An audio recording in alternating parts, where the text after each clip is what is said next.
Bueno, buenas noches, espero que todos se encuentren bien. Un placer para mí saludarlos de nuevo, ¿verdad? Teniendo estas sesiones otra vez virtuales de las clases de educación cívica. Empecé un poquito más tarde por la sencilla razón de que, este, por la sencilla razón de que creo que hay clases de inglés ahorita, entonces tenía que darle tiempo a algunos compañeros para que terminaran. No sé a qué horas termina la clase de inglés, pero pues yo tengo que arrancar ya, ¿verdad? Por respeto a las personas y porque quedamos que a las 7. Entonces, con mucho gusto arrancamos el día de hoy. eh, Empezando por, por, por esperar que todos se encuentren bien, ¿verdad? Que la situación está difícil, está complicada. También para darles algunas avisos de parte del colegio que el día viernes van a estar haciendo entrega de cierto material impreso. Ese material impreso se va a hacer entrega de 8:30 de la mañana a 11 de la mañana en el colegio para que lo tomen en cuenta. Ahora lo vuelvo a repetir cuando terminamos la clase también, por si acaso alguien se quedó con esa información al aire. Y voy a estar haciendo ese anuncio comercial durante toda la transmisión para que lo tengan pendiente. Este, Dentro de lo que cabe y lo posible, ¿verdad? Ahí van a tener algunas, no sé si van guías autónomas, pero sí estoy seguro que va a haber una síntesis de la materia, incluida la de estudios sociales y la educación cívica. Ahí van las dos síntesis y esperemos que les puedan ayudar para la prueba. Fechas de pruebas, no tenemos ninguna todavía. Información oficial del ministerio, no tenemos ninguna todavía sobre la aplicación de las pruebas, ni siquiera de la primera convocatoria. No hay información oficial y pues nosotros no podemos transmitir información sobre especulaciones o lo que espera la gente, ¿no? Entonces, con esa perspectiva, pues vamos a tratar de arrancar la clase de hoy. Cualquier consulta o duda, este, con mucho gusto me pueden escribir aquí al chat. Recuerden que es una clase de bachillerato, ¿verdad? Ya lo voy a poner aquí, clase de bachillerato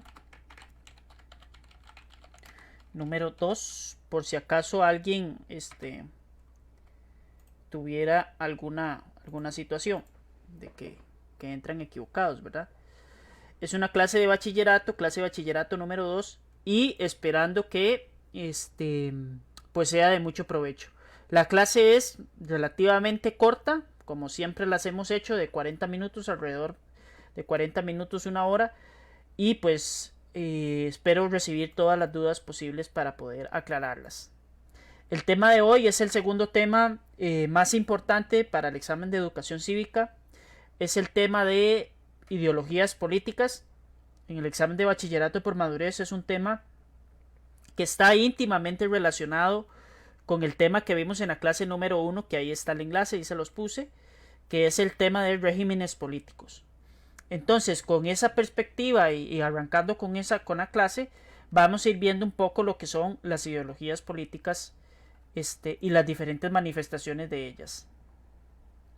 El concepto sale así: conjunto de ideales éticos, principios, doctrinas, mitos o símbolos de un movimiento social, institución, clase o grupo que explica cómo la sociedad debería funcionar u ofrece algún programa político y cultural para un cierto ordenamiento de la sociedad.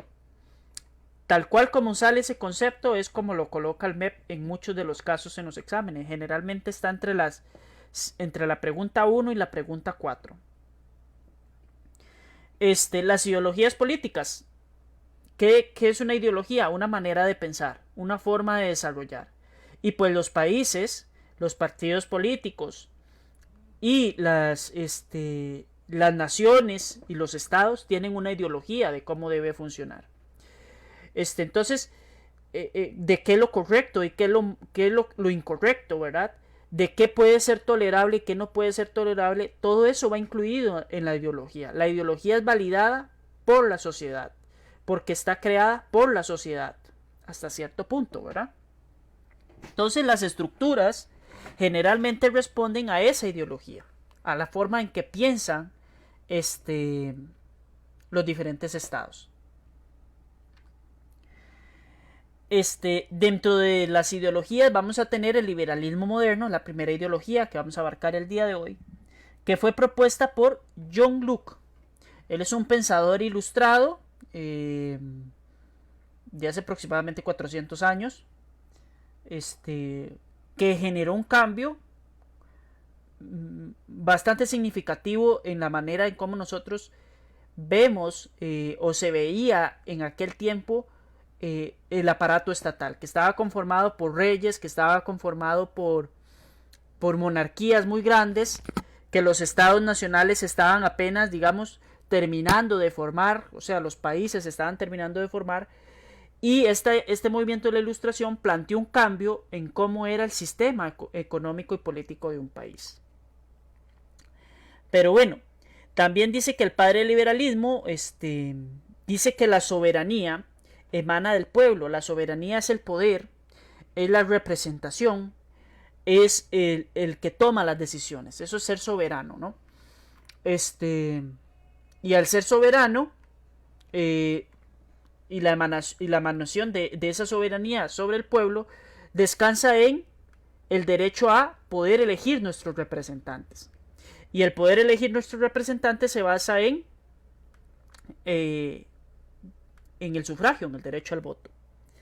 ¿Verdad? Dice que hay derechos naturales que tiene el ser humano. Por ejemplo, el derecho a la propiedad, el derecho a la vida y el derecho a la libertad. Establecía que podía existir un gobierno con el rey y el parlamento, como funciona más o menos el modelo inglés, y donde se expresa que la soberanía popular es la que elabora las leyes, ¿no? Y que se deben respetar los derechos humanos.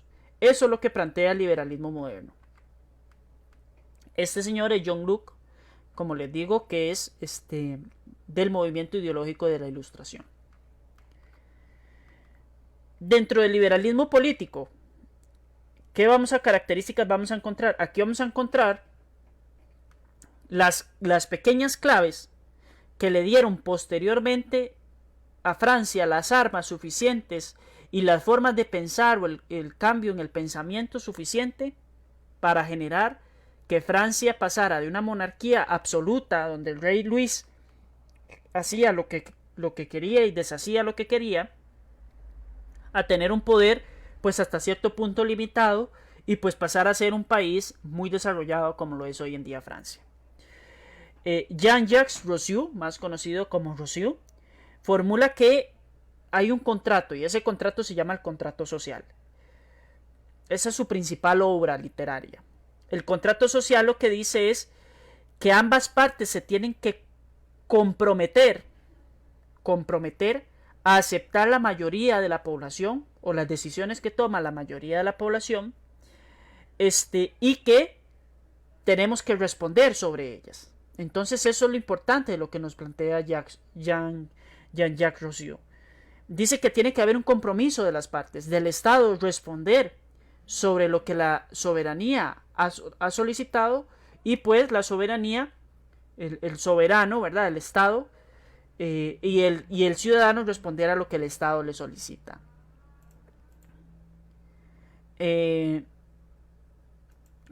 Tomando eso en cuenta, pues es algo que todavía lo tenemos hoy en presente, ¿verdad? Que tenemos que tomarlo en cuenta y que la población necesita enterarse de que hay derechos, sí, y que el país tiene sus derechos, pero también tenemos nuestras obligaciones y nuestras responsabilidades. Que el respeto está ante todo y que tenemos que seguir moviéndonos bajo esa línea, la línea del respeto, y buscar las maneras y proponer las maneras de alcanzar la solución a las situaciones o circunstancias adversas que enfrenta un país. Después tenemos a Adam Smith, que él también defiende mucho lo que es el liberalismo, y el liberalismo dice que es liberal, es la libertad, ¿verdad? Aquí se aplicó el modelo liberal en Costa Rica del año 1869-68, se consolida con el gobierno de Tomás Guardia Gutiérrez en 1870 y se acaba hasta casi 1914, que es la Primera Guerra Mundial, Entonces se aplicó mucho de lo que era el modelo liberal, de poca intervención del Estado, de el Estado ser más como un mediador, ¿verdad?, entre las situaciones que pasaban.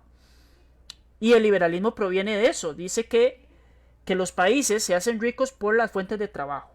Entonces, que si un país tiene muchas fuentes de trabajo, va a ser más adinerado de lo que se cree. Voy a quitarme los lentes porque estoy reflejando como todos los anteojos. Dice que hay un valor de uso y un valor de cambio y que el trabajo debe ser dividido y especializado en diferentes tareas. Antes era muy común en el modelo liberal y el modelo de sustitución de importaciones, que eso lo vamos a ver en estudios, si Dios lo permite, se especializaba en la tarea que usted se desempeñaba. Hoy en día tenemos empleados demasiado polifuncionales. ¿En qué sentido? Hacen demasiados trabajos y tratan de hacer demasiadas cosas en aquel tiempo. Entonces, la especialización en ciertas áreas, pues hasta cierto punto es una ventaja porque tenés una persona que sabe ejecutar muy bien tu trabajo. Pero en otra parte, también tenemos la problemática que solo sabe hacer ese trabajo, ¿verdad? Y dice que defiende un mercado competitivo. No el mercado de usura, ellos están en contra del mercado de usura, sino un mercado competitivo donde los precios son dinámicos, van y vienen de acuerdo a las necesidades de las personas y de acuerdo a lo que se plantea en ese mercado. Después llega Charles de Montesquieu, Charles de Secondán o Barón de Montesquieu, así se le conoce. Creo que se me quedó pegada a la cámara. Vamos a ver.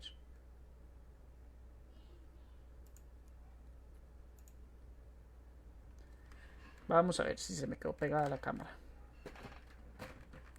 Regáleme un segundo. Siempre me pasa lo mismo con la cámara.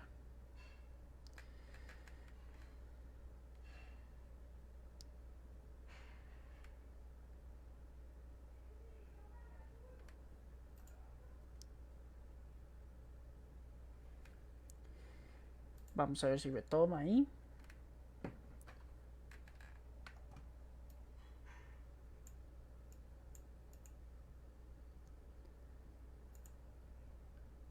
Creo que ahí estoy. Creo que ahí estamos. Voy a echar un poquito más la... Bueno, entonces seguimos. Dentro de lo que plantea Montesquieu, él va a poner una idea que hoy en día es central en nuestras formas de administrar el gobierno. O sea, tengo un audio por acá.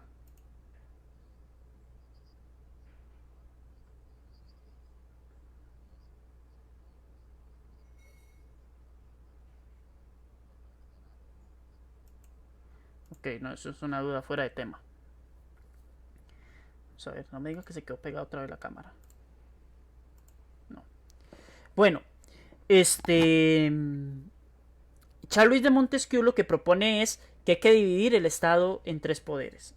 El poder ejecutivo, el poder legislativo y el poder judicial. Cómo funciona hoy en día el Estado. Entonces, al final de cuentas,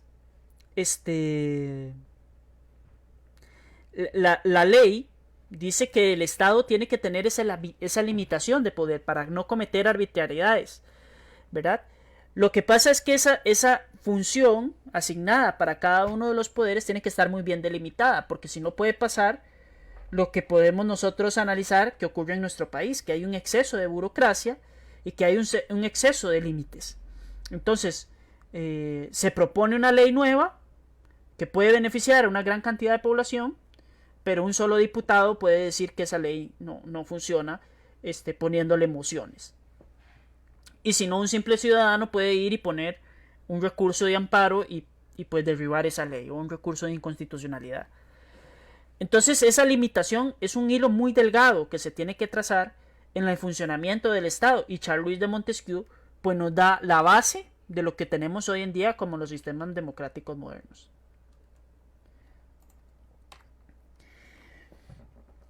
El socialismo de Henry Saint-Simon es otra perspectiva totalmente diferente.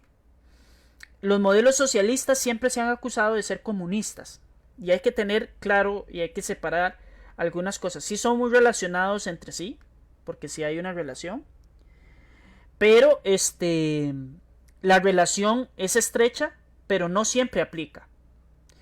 El modelo comunista es un sistema económico, es un mecanismo económico, y el modelo socialista es una ideología política.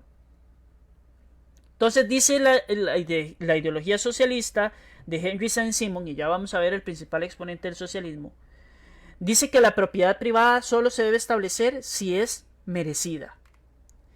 Que hay dos clases de individuos, trabajadores, empresarios y productores, y comerciantes que no son productores. Y que los trabajadores deberían cobrar según su productividad. Eso es lo que dice el socialismo. Entonces, por ejemplo, yo tengo una fábrica de lapiceros. Tengo un empleado que solo fabrica un lapicero por cada hora. Pero tengo una empleada que fabrica 2 lapiceros por cada hora. Esta empleada que genera más dinero para mi empresa debería ganar más que el empleado que solo me genera un lapicero por hora. Eso es lo que propone Henry Saint-Simon. Lo que pasa es que en este tiempo, digamos, nos hemos dado cuenta que no todo el mundo tiene el mismo ritmo de trabajo ni la misma capacidad para poder desempeñarse en algo. No por eso es que lo está haciendo mal y no por eso es que es menos eficiente. Simplemente le toma más tiempo hacer las cosas. ¿Verdad? Después llega el socialismo de Robert Owen, que él defiende muchísimo el tema de la cooperativa.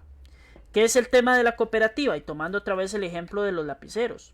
Digamos que yo tengo una fábrica de lapiceros rosa. Lindsay, que la veo por ahí conectada, tiene una fábrica de lapiceros naranja. Y Juanita Pereira tiene una fábrica de lapiceros azul. Entonces, ¿qué hacemos nosotros? Nos juntamos, montamos una cooperativa para vender los 3 lapiceros y ofrecer esa variedad de mercado. ¿Ok? Esos 3 lapiceros se van a vender al mismo precio. Por tanto, Lindsay, Juanita y yo nos vamos a dividir la ganancia entre 3 partes iguales. Eso es lo que hace la cooperativa. ¿Qué es lo que hace la cooperativa de Dos Pinos? Que es tal vez la más grande de este país. Junto a un montón de gente relacionado con el tema de los lácteos, que es a lo que principalmente se dedica a la Dos Pinos, que lecheros, que productores, que la gente que ensambla, que la fábrica y todo, lo unen en conjunto y pues la leche que producen miles de granjas de leche se vende a un precio, digamos, estandarizado, ¿no? Y entonces eso fortalece el mercado porque es más fácil para mí vender 3 lapiceros porque les doy más variedad a vender solo el lapicero que yo tenía, ¿verdad? Entonces eso es el modelo cooperativo. Ataca muchísimo las instituciones como la familia. Dice que ataca mucho la institución como la religión. Y la herencia. Dice que eso limita al ser humano. Que limita la libertad del ser humano. Que es desde la perspectiva de cada uno de ustedes puede tener o no tener razón. ¿Verdad? Y después el socialismo de León XIII, que posteriormente se va a pasar a llamar social cristiano. Y nosotros tenemos partidos social cristianos acá en el país. Él va a crear una encíclica papal. Una encíclica papal es como una promulgación, digamos, como una tesis, como un libro pequeño, donde él dice, desde la perspectiva de la iglesia, cómo debe mejorar la situación del obrero. Entonces el socialismo de León XIII, que es un socialismo nacido del seno de la Iglesia Católica, es un socialismo que propone la defensa de la jornada laboral justa y que los trabajadores tengan mejor y más derechos dentro de sus trabajos. Eso lo propone el Papa León XIII. Les dice que a los trabajadores que hay que organizarse en sindicatos y que se necesitan esas agrupaciones para luchar contra aquellas personas que son poderosas y que toman las decisiones más importantes. Y aquí está el que se conoce como el padre del socialismo, porque él va a fundar un socialismo que es el que se aplica posteriormente en la Unión Soviética, que es el Karl Heinrich Marx, más conocido como Karl Marx, dice que hay dos clases sociales, Karl Marx, que son los dueños de los medios de producción y los explotados. Y él pretende acabar con el capitalismo. Karl Marx dice que sí, que la sociedad funciona perfectamente con el sistema comunista. ¿Qué es el sistema comunista? Perdón. Todos somos dueños de todo, pero nadie es dueño de nada. ¿A qué me refiero con eso? Que mi empresa de lapiceros, volviendo al tema de lapiceros, es suya, pero también es mía. Entonces, esta empresa la va a administrar el Estado. No la voy a administrar yo. Yo no soy el dueño. ¿Verdad?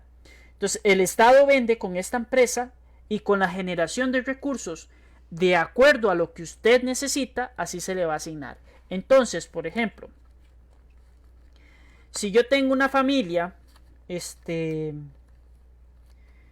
necesita, no sé, que necesita este carnet para que tenga esta tarjeta, se le depositan 100,000 colones diarios, no sé, se me ocurre, o 100,000 colones por mes, es porque esa familia necesita 100,000 colones por mes. En el momento en que esa familia se reduce porque el hijo se casó con otra persona, etcétera, etcétera, esa familia es sacada de ese núcleo familiar y se le asigna otro fondo para ellos. Entonces se reduce el presupuesto. Entonces, el comunismo lo que me propone es una abolición total, o casi total, de las clases sociales. Que no existan ni ricos ni pobres, sino que aplican ese famoso dicho de o hay para todos o hay patadas. Eso es lo que practica el marxismo de Karl Heinrich Marx. Y por eso es una ideología tan atrayente. Dicen Karl Marx que el siguiente paso al capitalismo, veamos como si el capitalismo fuera una escalera, ¿verdad? El siguiente paso es el comunismo, pero bien aplicado.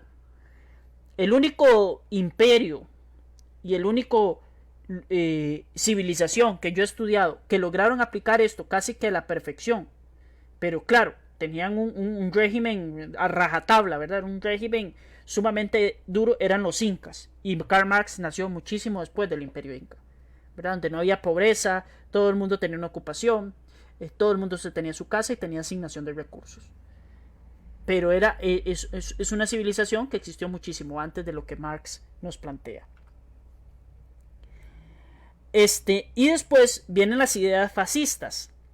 Las ideas fascistas, por ejemplo, o las ideas totalitarias, o la ideología totalitaria, nos plantea ese poder absoluto, total, casi que volviendo a la filosofía de la monarquía, ¿verdad? Donde hay un señor, o hay un órgano, un grupo de personas que domina absolutamente todo el poder político.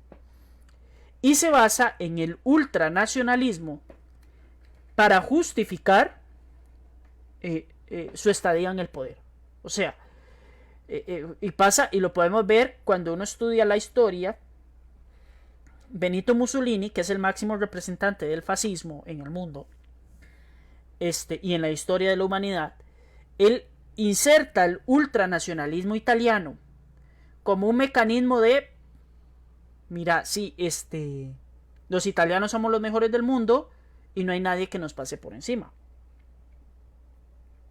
Lucha fervientemente contra el comunismo. Para ellos más bien las clases sociales están bien, son justificadas, y dicen que las personas que tienen que gobernar son las que están adeptas para gobernar, ¿verdad? Hay una estricta censura de derechos y propaganda estatal a nivel de escuela, colegio, ¿verdad? Que desde muy pequeño te empiezan a meter las ideas fascistas para que vos las aceptes sin ningún tipo de autocrítica, sin ningún tipo de perspectiva, ¿verdad? Entonces no te dejan ver otras formas o otros estilos de gobierno. Ese ultranacionalismo se ve reflejado con los dos primeros mundiales que gana Italia. Si no me equivoco, el primero fue en 1934, donde él inyecta ese ADN, ¿verdad? Incluso hasta hay amenazas a los jugadores italianos para que ganaran el mundial, y se logra conquistar la Copa del Mundo, ¿verdad? El anarquismo es Es una filosofía que ha cobrado fuerza durante los últimos años, pero parte de la perspectiva muy singular para mí, y eso es una opinión personal que les voy a dar. Ellos llaman a la oposición y a la abolición del Estado. Lo que me dice el anarquista es que el ser humano tiene la capacidad de gobernarse a sí mismo. Que el ser humano no necesita de leyes ni necesita de un Estado regulador. El punto es que el ser humano ha llegado al extremo de que tenemos que tomar en cuenta que no hay personas que quieren hacer el bien. Y por eso creo que el anarquismo no funciona como ideología todavía. Tal vez en un futuro podrá funcionar. Porque hay seres humanos que no... saludos para Marco. Que al final de cuentas el anarquismo me genera eso, ¿no? De que el ser humano es bueno y por eso el ser humano no necesita de leyes. Y lo estamos viendo actualmente. Algo tan sencillo como la ley de tránsito que te limita, que te dice por acá, ¿verdad? El ser humano necesita hasta cierto punto medidas de control. Y esta filosofía se ha prestado para que sea muy extremista en su forma de ver las cosas, ¿verdad? Entonces, pensar ahorita, como ser humano, ahorita en el año 2020, en la abolición del Estado está complicado. Está bastante complicado. Pero esperemos que en algún momento comprendamos los seres humanos que no necesitamos de reglas para poder ser una sociedad próspera y ser una sociedad que tiene ese control, ¿no? Tenemos la socialdemocracia, que es la que practica en la sana teoría el Partido Liberación Nacional y el Partido Acción Ciudadana, básicamente, la socialdemocracia. La socialdemocracia me plantea, primero, una participación ciudadana muy, muy activa, una participación ciudadana fuerte, que tome las decisiones, ¿no? ¿Verdad? Tenemos el caso, por ejemplo, del referéndum que se hizo para aprobar o no aprobar el TLC. Y esa es una forma de participación directa. Busca muchísimo lo que es la protección del medio ambiente y la integración de minorías sociales. Y esa es la filosofía que tenemos hoy en día, para bien o para mal, de acuerdo al concepto que ustedes tengan del gobierno. Actualmente tenemos un gobierno socialdemócrata. ¿Qué es mala o buena? Aquí las ideologías no son ni malas ni buenas. Y eso hay que tenerlo claro. Es las personas que aplican la ideología. Nosotros como seres humanos somos los que fallamos. La teoría ahí está, ¿verdad? Una mala praxis es lo que genera que hayan críticas muy fuertes en contra o críticas muy buenas a favor de. La socialdemocracia dice que sí, que hay que seguir el principio de la mayoría, pero aquellas minorías que tienen algo que aportar al Estado y a la filosofía de vida y que no dañen a los demás, se deben incluir en esa toma de decisiones. Entonces trata como de no marginar, ¿verdad? Como de no apartar a las personas que por A por B tienen otra filosofía o otra forma de pensar diferente a la que la mayoría del país tenga, ¿verdad? Entonces, por ejemplo, aquí tomamos la filosofía y la tan discutida situación con el tema de la religión católica. La mayoría de costarricenses son católicos. No les puedo hablar de porcentaje, no les puedo decir, pero sí les puedo decir que es la iglesia con más fieles que hay. Esa es la mayoría. Pero no por eso se tiene que dejar de incluir, por ejemplo, aquellos que siguen la filosofía del budismo o se integran con la ideología o la filosofía de vida o la religión o la fe judía, por ejemplo, o la fe hinduista o la fe evangélica protestante, etcétera. Se pueden incluir todas. Eso es lo que me propone la socialdemocracia. El intento de construir el socialismo del cristianismo que sale del socialismo de León XIII, ¿verdad? Con las encíclicas papales. El social cristiano es el Partido Unidad Social Cristiana, el PUSC, y lo de que defiende el PUSC. Entonces ellos toman preceptos cristianos y lo integran a la política, pero no de una forma tan radical como puede ser el sistema de régimen político fundamentalista, que basa su ley y su filosofía de vida en la religión. Eso no pasa, que es la que seguía, ¿verdad? Aquí se propone la integración o la interpretación literal de un texto sagrado, por ejemplo el Corán, y lo que se hace en muchos de los países árabes. El fundamentalismo me plantea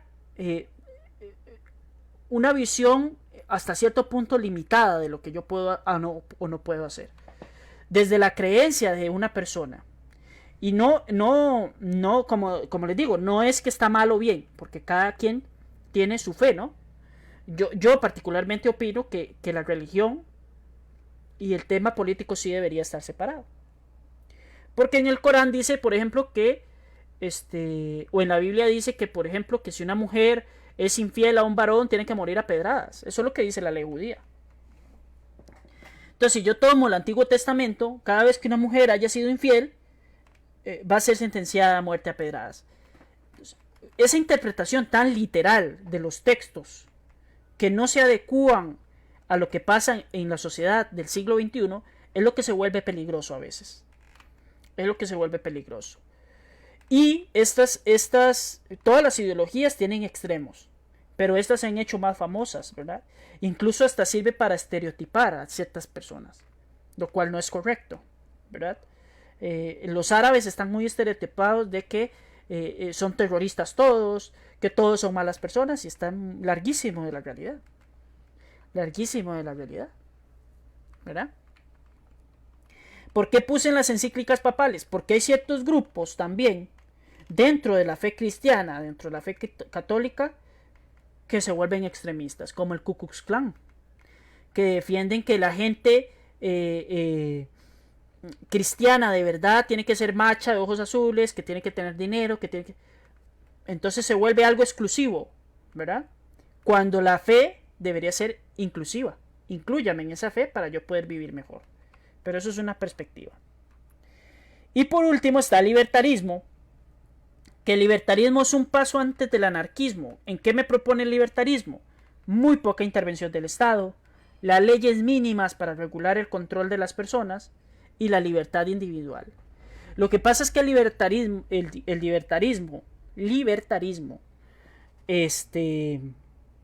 me propone que también el ser humano es bueno y que el ser humano es respetuoso. Y el respeto mi respeto llega donde comienza el del otro. Y eso es una línea demasiado delgada. A veces cuesta muchísimo, porque por una sencilla palabra que yo diga, por un gesto, por una señal, por cualquier mensaje, verbal o no verbal, yo le puedo estar faltando el respeto a alguien. De forma consciente o inconsciente. Y ese es el punto del libertarismo, ¿verdad? Y estamos en una sociedad de grandes sensibilidades sociales, para bien o para mal, ¿verdad? Y que es imposible decirle estoy alineado a esto o no estoy alineado a esto. El respeto nace por ahí. Vos tenés tu opinión personal y yo con mis argumentos sólidos y consistentes trato de que mi opinión personal tenga validez. Porque si yo ataco por atacar, ese argumento no tiene nada que hacer. Entonces el libertarismo me promueve eso.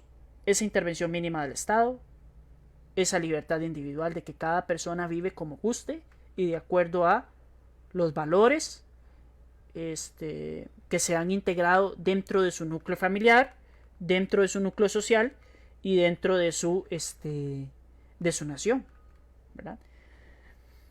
No sé si alguien tiene alguna duda, con mucho gusto me la puede escribir por el chat. Les recuerdo otra vez que se va a estar haciendo repartición del material de todas las materias de todos los niveles en el Colegio Técnico Profesional de Purral, para todos aquellos estudiantes que están matriculados en el curso de educación abierta. Va a ser de 8:30 de la mañana a 11 de la mañana este viernes 28 de agosto. No se les olvide. Yo les voy a estar consultando para saber cuántos folletos hay. ¿Por qué? ¿Qué pasó la última vez? Se imprimieron un montón de guías y muy pocas personas llegaron a retirarlas. Y eso es material que se pierde, ¿verdad? Hay que tener conciencia de eso, que hay una inversión ahí de material y también hay una inversión ambiental, ¿verdad? Porque el papel pues genera impacto ecológico. Pues nada más que decir, espero que hayan comprendido la clase, que no les quede ninguna duda, que tengan una muy bonita noche, ¿verdad? Que viva Saprissa como siempre. Y el Real Madrid. Que les vaya muy bien, sigan manteniéndose salvos dentro de lo posible. La gente que tiene su trabajo, cuídelo mucho. La gente que esté buscando, ojalá encuentren rápido. Y esperemos vernos lo más pronto posible en clases, ¿verdad? Las clases virtuales van a continuar durante un tiempo. Como les dije ahora al principio, no hay fechas establecidas de parte del Ministerio de Educación Pública. No podemos especular con ustedes, con los estudiantes. Hay que mantener los medios oficiales y seriedad. Y pues tratar de acatar dentro de lo medido de lo posible y el contexto que estamos cada uno de nosotros las disposiciones del Ministerio de Salud, ¿verdad? Y eso sería. Muchas gracias, buenas noches y que les vaya muy bien.